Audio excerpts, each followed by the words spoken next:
ममता अपने 10 साल के बेटे राजू के साथ एक छोटे से गांव में रहती थी। ममता बहुत ही गरीब थी और वो लोगों के घर घर जाकर झाड़ू पोछे का काम किया करती थी। इसी से उसका घर का खर्च चलता था। एक दिन राजू अपनी माँ ममता से बोलता है, माँ, गांव के सभी बच्चे स्कूल जाते हैं, मुझे भी उनके साथ स्कूल जाना है। माँ, मेरा भी स्कूल में दाखिला करा दो ना। हाँ बेटा, इस बार जो काम के पैसे मिलेंगे उनसे मैं तेरा स्कूल में दाखिला करा दूंगी। राजू, तुम घर का ध्यान रखना, मैं जंगल से सूखी लकड़ियाँ लेकर आती हूँ। चूल्हे में आग जलाने के लिए जरा भी लकड़ियाँ नहीं बची हैं। ऐसा बोलकर ममता जंगल से लकड़ियाँ लेने चली जाती है। उसी जंगल के बीचों बीच एक चुड़ैल रहती थी। उस चुड़ैल के पास अपनी 3 सोने की गाय थी। वो चुड़ैल अपनी गायों को पानी पिलाने के लिए नदी के पास लाती है और बोलती है, दिन के समय कोई भी इस नदी के पास नहीं आता है, इसलिए मेरी प्यारी प्यारी गायों, तुम तीनों आराम से पानी पी लो। तब तक मैं भी पेड़ के नीचे लेटकर थोड़ा आराम कर लेती हूँ। पेड़ के नीचे आराम करते हुए चुड़ैल की आंख लग जाती है। तभी ममता राजू के स्कूल में दाखिले की बात सोचते हुए जंगल में काफी अंदर तक आ जाती है। हे भगवान, मैं तो जंगल में काफी दूर आ गई हूँ। अब तो मुझे बहुत प्यास भी लगने लगी है। ममता पानी पीने के लिए नदी के पास जाती है कि तभी उसकी नजर सोने की गाय पर पड़ती है। ममता आंखें मीचते हुए गाय को देखती है। अरे दैया, ये क्या? ये गाय इतनी कैसे चमचमा रही है? कहीं ये गाय सोने की तो नहीं? फिर ममता गायों के पास जाती है और उसे छू कर देखती है। अरे दैया, ये तो सचमुच में सोने की गाय है। पर ये गाय इस घने जंगल में कहाँ से आ गई? और तो और यहाँ तो कोई दिख भी नहीं रहा। फिर ममता मन ही मन सोचने लगती है, अगर मैं इस गाय को अपने साथ ले जाऊं तो मेरी तो बल्ले ही बल्ले। इस सोने की गाय से तो मेरी सारी गरीबी भी दूर हो जाएगी। फिर तो मैं अपने राजू का स्कूल में दाखिला भी करा पाऊंगी। इससे पहले कि यहाँ कोई आ जाए, मैं इस सोने की गायों को अपने साथ ले जाती हूँ। ममता गाय को अपने साथ ले जाती है। तभी गाय को देखकर राजू अपनी माँ से बोलता है, अरे माँ, ये इतनी सुंदर गैया कहाँ से ले आई हो? राजू गाय पर हाथ फेरता है, उसे बहुत प्यार करता है। उसके लिए चारा लेकर आता है और अपने हाथों से उसे चारा खिलाता है और अपनी माँ से बोलता है, माँ, अब तो ये सुनहरी हमारे साथ ही रहेगी ना? सुनहरी? अरे कौन सुनहरी? राजू हंसते हुए अपनी माँ से बोलता है, अरे माँ, मैंने अपनी इस गाय का नाम सुनहरी रखा है और अब से आप भी इसे सुनहरी ही बुलाना। अरे बेटा, ये गाय सोने की है, सोने की। और इसे मैं जंगल से पालने के लिए थोड़ी ना लाई हूँ। इसे तो मैं सेठ के पास जाकर बेच दूंगी और फिर हमें इसके बहुत सारे पैसे मिलेंगे और फिर मैं तेरा अच्छे स्कूल में दाखिला भी करा दूंगी। ऐसा बोलकर ममता सोने की गाय को सेठ के घर बेचने के लिए ले जाती है और सेठ से बोलती है, सेठ, मुझे अपनी सोने की गाय बेचनी है। अरे बड़ी ममता बहन, तुम्हारे पास ये सोने की गाय आखिर आई कहाँ से टोपी घुमा के? अरे सेठ, तुमको आम खाने से मतलब है या गुठली गिनने से? बड़ी ममता बहन, बात तो तुमने बिल्कुल पते की कही है, टोपी घुमा के। फिर सेठ गाय को चारों ओर से देखने लगता है। बड़ी ममता बहन, ये तो बिल्कुल खरा सोना है, टोपी घुमा के। इसके तो मैं तुम्हें पूरे 20,000 रुपए दूंगा। है? क्या बात करते हो सेठ? लाखों की गाय के बस 20,000? अरे बड़ी, एक तो ना जाने किसकी सोने की गाय चुरा लाई हो। अरे ममता बहन, अगर मैंने दरोगा जी को बता दिया तो वो तुम्हें चोरी करने के जुल्म में जेल में बंद कर देंगे। इसलिए बड़ी, ये 20,000 रुपया रखो। कहीं ऐसा ना हो कि गाय के साथ साथ तुम्हें इन पैसों से भी हाथ धोना पड़े। टोपी घुमा के। ममता गुस्से में 20,000 रुपए लेकर वहाँ से चली जाती है। माँ, क्या बात है, बहुत गुस्से में लग रही हो। उस लालची सेठ ने सोने की गाय के बस 20,000 रुपए ही दिए हैं। भला इतने पैसों से क्या होगा? खैर, ये सब छोड़ो, तुम्हें बहुत भूख लगी होगी ना, मैं तुम्हारे लिए कुछ खाने का बना देती हूँ। फिर ममता खाना बनाने अंदर चली। शाम हो जाती है और चुड़ैल नींद से जाग उठती है। आज तो बहुत दिनों के बाद मजे की नींद आ गई।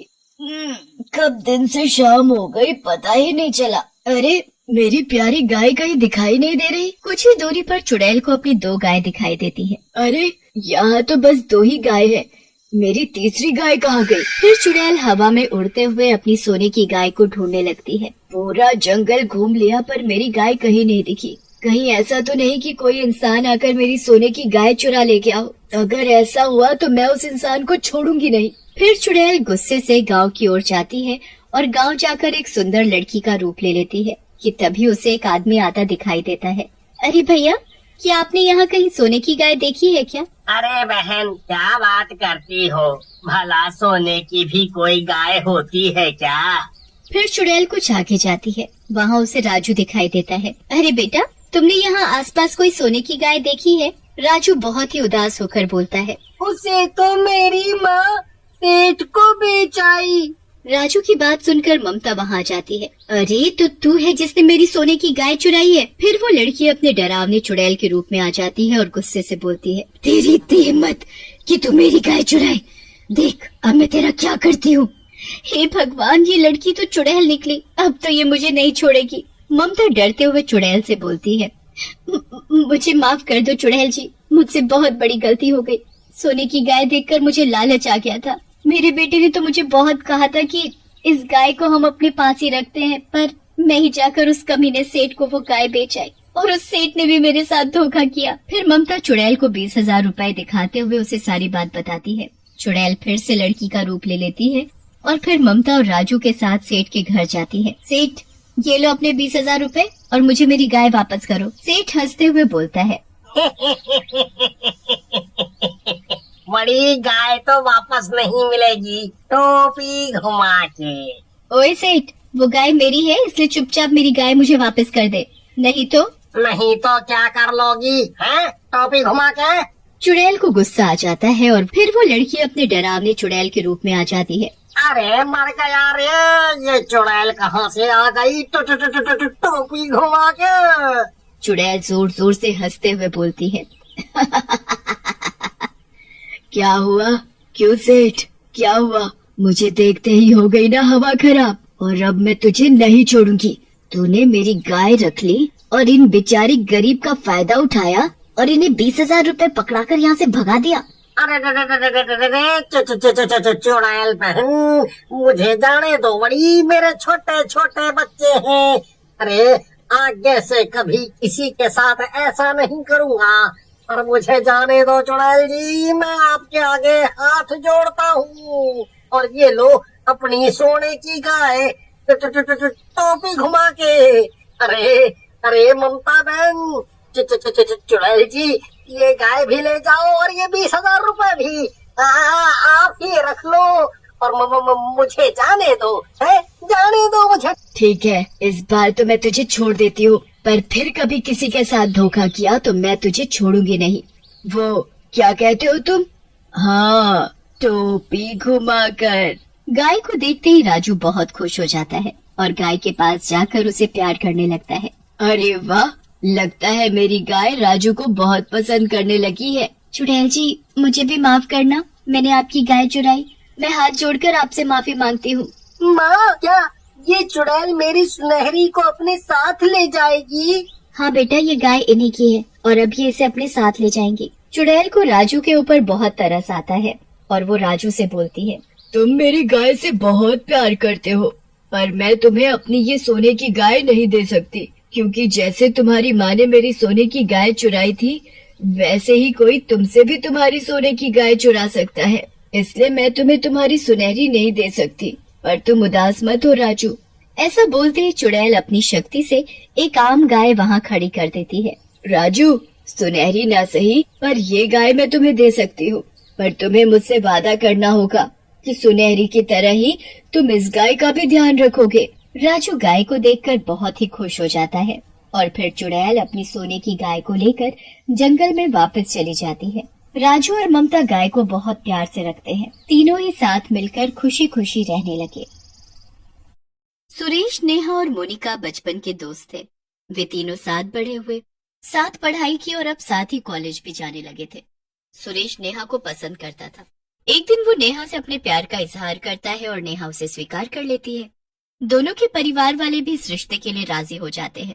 2 दिन बाद शादी का कार्ड मोनिका के घर पहुंचता है। मोनिका ये देखकर हैरान हो जाती है और उसे बहुत गुस्सा आता है। ऐसा कैसे हो सकता है? सुरेश नेहा को कैसे पसंद कर सकता है? सुरेश को तो मैं पसंद करती हूँ, उससे मेरी शादी होनी चाहिए। ये नेहा बचपन से ही मेरी पसंद की चीजें मुझसे छीनते आई है, चाहे टीचर्स का प्यार हो या क्लास रैंक, और अब सुरेश भी। नहीं, मैं ऐसा नहीं होने दूंगी। मोनिका बेस्ट फ्रेंड होते हुए भी नेहा की दुश्मन बन जाती है और तभी मोनिका ने ठान लिया कि वो नेहा को खुश नहीं रहने देगी। शादी वाले दिन, अरे नेहा, तुम पार्लर नहीं गई अभी तक? तैयार कब होगी? हाँ, बस निकल रही हूँ थोड़ी देर में। बस सामान इकट्ठा कर रही थी, साथ ले जाने वाला। अरे ये सब छोड़ो और चलो, मैं तुम्हें एक अच्छे से पार्लर में ले चलती हूँ। तुम एकदम परी लगोगी आज शादी में, देखना। मोनिका नेहा को पार्लर का बोलकर एक सुनसान गली में ले जाती है। अरे ये कहाँ ले आई हो तुम मुझे? यहाँ तो कोई पार्लर क्या कुछ भी नहीं दिख रहा। ओहो, तुम चलो तो सही। तभी मोनिका एक पुराने से खंडहर में नेहा को ले जाती है, जहाँ एक तांत्रिक बैठा होता है। बड़ी देर कर दी तुमने, पर चलो, अब ये आ ही गई है तो इसका कार्यक्रम चालू करते हैं। मोनिका नेहा को जोर का धक्का देती है। नेहा तांत्रिक के सामने जलते हुए हवन कुंड के आगे जाकर गिर जाती है। मोनिका और तांत्रिक जोर जोर से हंसने लगते हैं। नेहा को कुछ समझ में नहीं आता कि क्या हो रहा है। नेहा तांत्रिक पर कुछ भभूत फेंकता है और नेहा के अंदर एक प्रेत आत्मा का वास कर देता है। नेहा एकदम बेहोश पड़ जाती है। फिर जब उसे होश आता है तो ये मेरा शरीर नहीं है, मुझे मेरे शरीर में जाना है। इधर शादी की रात को मंडप पर सुरेश नेहा का इंतजार कर रहा था। तभी वहाँ लाल लहंगा चुन्नी पहने दुल्हन आती है और मंडप पर बैठ जाती है। शादी की रस्में शुरू हो जाती हैं और अब समय था सिंदूर लगाने का। जब सुरेश सिंदूर लगाने के लिए नेहा का दुपट्टा उठाता है तो वो हैरान रह जाता है। मोनिका, तुम यहाँ क्या कर रही हो? यहाँ तो नेहा को होना चाहिए था, तुम यहाँ कैसे? क्या मतलब मैं यहाँ कैसे? मैं तुमसे प्यार करती हूँ और तुम्हारी शादी तो मुझसे ही होनी चाहिए थी, इसलिए मैं यहाँ पर हूँ। पूरे हॉल में शांति छा जाती है। पर सुरेश की माँ, जो कि थोड़ी बीमार थी, उन्होंने बोला, बेटा शादी हो गई है, अब तुम्हें इसे मंजूर करना ही पड़ेगा। अब जो हो गया सो हो गया, अब तुम्हारी पत्नी मोनिका ही है। उसी रात को जब मोनिका और सुरेश अपने कमरे में आराम कर रहे होते हैं, तभी वहां पर चुड़ैल आती है। चुड़ैल मोनिका के पास जाकर उसके पैरों को छूने लगती है। तभी मोनिका बहुत तेज चिल्लाती है। अब पता नहीं ये कौन सा नया ड्रामा है इसका। चालबाज औरत। तभी चुड़ैल मोनिका के बेड के नीचे से होते हुए उसकी चद्दर में घुस जाती है और मोनिका का गला दबाने लगती है। मोनिका फिर बहुत तेज चिल्लाती है। तब सुरेश मोनिका पर गुस्सा करता है। मेरी जिंदगी तो तुमने वैसे ही बर्बाद कर दी है, अब मुझे तुम चैन से सोने दोगी कि नहीं? तभी चुड़ैल वहां से चली जाती है। मोनिका समझ गई थी कि ये नेहा ही है जो उससे बदला लेने आई है। मोनिका धीरे से उठकर बाहर नेहा को ढूंढने जाती है और तभी मोनिका पर पीछे से वार होता है। मोनिका बाहर ही बेहोश हो जाती है। कुछ दिनों बाद सुरेश की 3 जुड़वा बेटियां होती हैं, जिनका नाम लीना, हीना और सुनैना होता है। वो तीनों बेटियां बहुत ही सुंदर होती हैं और उनके जैसी सुंदरता दूर दूर तक किसी में नहीं थी। वो जितनी सुंदर और गोरी थी, उससे ज्यादा उनके बाल चमकते थे, क्योंकि उन तीनों बेटियों के बाल सुनहरे रंग के थे। हर कोई आश्चर्यचकित हो जाता है कि इन तीनों बेटियों के बाल सोने के कैसे हो सकते हैं। आखिर इनका क्या राज है? हर कोई सुरेश से इस बारे में पूछता था, पर सुरेश कुछ उत्तर नहीं देता था। जब वो तीनों थोड़ी बड़ी हो जाती हैं, तो तीनों बेटियों का दाखिला वो एक स्कूल में करा देते हैं। वो तीनों ही बहुत होशियार और बहादुर थी। वो तीनों सबकी मदद करती थी। एक बार तीनों बहनें एक जंगल से गुजर रही होती हैं कि तभी उनको एक बूढ़ी औरत पेड़ के पास मिलती है। वो तीनों भागकर उसके पास जाती हैं और उनसे पूछती हैं, दादी दादी, आप यहाँ क्या कर रही हो और आपको क्या हुआ है? दादी तीनों बेटी को देखकर बहुत खुश होती है और साथ ही उनकी आंखों से आंसू आ जाते हैं। आपको क्या हुआ? आप ठीक तो हैं? जैसे ही हिना उनको उठाने की कोशिश करती है, हिना के सुनहरे बाल दादी के शरीर को छू लेते हैं, जिससे दादी का पूरा शरीर पहले जैसा ठीक हो जाता है। दादी बड़े आश्चर्य में पड़ जाती है कि आखिर ये कैसे हुआ। इसके बाल मेरे शरीर से लगते ही मेरे घाव कैसे चले गए? दादी उनसे इसके बारे में पूछती है, लेकिन हिना को कुछ भी समझ नहीं आता है। ये छोड़िए, मैं पास के गांव जा रही थी कुछ दवाइयाँ लेने और एकदम से मुझे चक्कर आ गए और मैं बेहोश हो गई। दादी हिना और उसकी दोनों बहनों को धन्यवाद कहती हैं और उन तीनों बहनों से पूछती हैं, तुम्हारे बाल सुनहरे क्यों हैं? ये हमारे बचपन से ही है, ये हमें नहीं पता इसका राज क्या है और ये कोई राज है भी या नहीं। फिर वो तीनों बहनें घर आती हैं और सुरेश को सारी बातें बताती हैं। सुरेश काम में इतना बिजी होता है कि उनकी बातों पर ध्यान ही नहीं दे पाता। तीनों ही बेटियां धीरे धीरे बड़ी हो रही थी। अब वो कॉलेज में पढ़ने जाने लगी थी। एक दिन गांव में एक चुड़ैल आ जाती है। वो चुड़ैल बहुत ही डरावनी होती है। सफेद साड़ी पहने होती है। कोई नहीं बचेगा, हर गुनहगार मरेगा मेरे हाथों। चुड़ैल पूरे गांव में आतंक मचा देती है। हर जगह मातम फैल जाता है। चुड़ैल ज्यादातर रातों में आती थी और जो भी उसको गुनहगार दिखता वो उसको मारकर कच्चा ही खा जाती। वहीं दूसरी तरफ तीनों बेटियों के कॉलेज में फंक्शन होता है। तीनों ही बेटियां अपने आप को सुंदर बनाकर कॉलेज में जाती हैं। वहीं पर एक लड़का आता है जो तीनों का बहुत मजाक बनाता है, उसके सुनहरे बाल को लेकर, लेकिन वो तीनों उससे कुछ नहीं कहती हैं। लेकिन सुनैना को अंदर ही अंदर बहुत गुस्सा आता है इस बात से, लेकिन वो अपनी दोनों बहनों को देखकर शांत हो जाती है। तभी वहीं पर सुनैना के टीचर्स के ऊपर झूमर गिर जाता है, जिस वजह से उनको बहुत चोट आई होती है। हिना उनकी मदद करने वहाँ पहुँचती है, तो जैसे ही हिना के बाल सुनैना की टीचर के शरीर से स्पर्श करते हैं, सुनैना की टीचर पहले जैसी हो जाती है। ये देखकर हर कोई चौंक जाता है कि आखिर ये कैसे हुआ, पर इसका उत्तर किसी के पास नहीं होता। तीनों बहनों के चर्चे पूरे गांव में हो रहे थे। सुनहरे बाल वाली बेटियों की शक्ति की खबर उड़ते उड़ते चुड़ैल के पास भी पहुंच जाती है। पता लगाने के लिए चुड़ैल उस गांव में पहुंचती है और उन तीनों बेटियों को ढूंढती है, पर वे नहीं मिलती। तभी उसे एक तरकीब सूझती है। सुना है उनके पास बहुत शक्तियां हैं। अगर मैं गांव के लोगों को परेशान करूंगी तो वो तीनों बेटियां अपने आप बाहर निकल कर आएंगी। आखिर बचकर जाएंगी कहाँ? चुड़ैल पूरे गांव में आतंक मचाना शुरू कर देती है। कुछ दिनों तक चुड़ैल ये सब कर रही होती है, पर उसको इसका कोई भी फल नहीं मिलता। तब वो बहुत गुस्से में आ जाती है।